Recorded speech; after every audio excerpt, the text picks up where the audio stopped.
এখানে যে জিনিসটা আমি প্রবলেম মনে করতেছি এটা হলো আমি অনেক আগেই পেন্ডিং অর্ডার লাগাই দিছি, হ্যাঁ। এত তাড়াতাড়ি আমার পেন্ডিং অর্ডারটা লাগানো ঠিক হয় নাই। যখন গোল্ড আস্তে আস্তে ক্যান্ডেল করে করে কাছাকাছি যাবে তখন আমার পেন্ডিং অর্ডারটা লাগানো দরকার ছিল, তাহলে আমি বুঝতে পারতাম গোল্ডের মুভটা কি।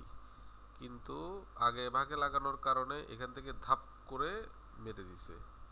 ঠিক আছে, পেন্ডিং অর্ডার কিন্তু এত আগে লাগানোর কথা না।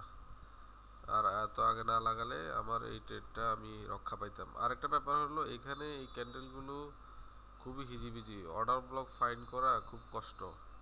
ঠিক আছে, আমি আরেকটা জিনিস নোটিস করলাম, আমি যদি 2 মিনিটের টাইম ফ্রেমে যাই তাহলে এখানে একটা ক্লিয়ার অর্ডার ব্লক আছে, ক্লিয়ার অর্ডার ব্লক।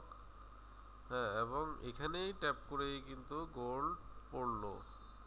এখানে ট্যাপ করে কতটুকু পড়লো আমি যদি আপনাদেরকে আমি যদি দেখাই, আমি যদি একটু দেখি, এখান থেকে ট্যাপ করে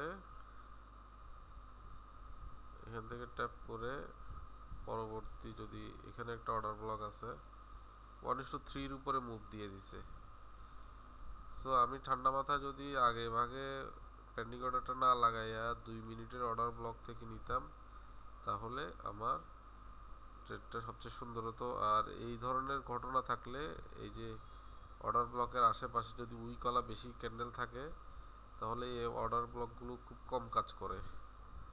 আমাকে আরও ভালোভাবে খেয়াল করে এখান পর্যন্ত এই অর্ডার ব্লকটাকে কাউন্ট করার কথা, কিন্তু আমি বুঝতে পারি না যে এত উপরে আসবে। আসলে অর্ডার ব্লকটা পারফেক্ট অর্ডার ব্লক থাকলে যত উপরেই হোক এটাকে ম্যাগনেটের মতো টানবে। 1 সেকেন্ডের মধ্যে এই দুইটা ক্যান্ডেল হয়ে গেছে। এটা খুবই আশ্চর্যজনক ব্যাপার। আর একটা মজার ব্যাপার হলো এই মুভটা যেখান থেকে আসছে, এই মুভটাকে যদি আমি এখান থেকে ধরি, এখানে যদি এটা একটা অর্ডার ব্লক ধরি তাহলে কিন্তু এই অর্ডার ব্লকটাকে রেসপেক্ট করেই কিন্তু আরেকটা মুভ দিছে। তো এই মুভটা কতটুকু আমরা যদি দেখি, এই মুভটাও প্রায়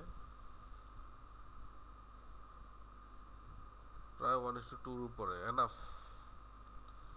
এনাফ একটা মুভ দিয়ে দিচ্ছে, চমৎকার। সো এগুলো মাথা রাখতে হবে। যদি আমি এখান থেকে ট্রেড নিতাম তাহলে আমাকে বের হয়ে যেতে হতো এখানে, হ্যাঁ, কারণ এটা একটা বিশেষ পিআই জোন এবং নামতেছে, গোল্ড নামতেছে। এই ট্রেড থেকে আমার লেসন হচ্ছে অর্ডার ব্লকগুলো ভালোভাবে দেখতে হবে। 1 মিনিট 2 মিনিট উপরে আশেপাশে কোথায় কোনটা অর্ডার ব্লকটা আছে, কোনটা কাজ করবে ভালো, এটা নিয়ে চিন্তা করতে হবে। আর বেশি আগে পেন্ডিং অর্ডার লাগানো যাবে না, বেশি আগে পেন্ডিং অর্ডার লাগানো যাবে না। অ্যাসেট যখন আস্তে আস্তে আস্তে আস্তে যখন কিনারে যাবে, আস্তে আস্তে যখন কিনারে তখনই অর্ডার ব্লক লাগানো যাবে।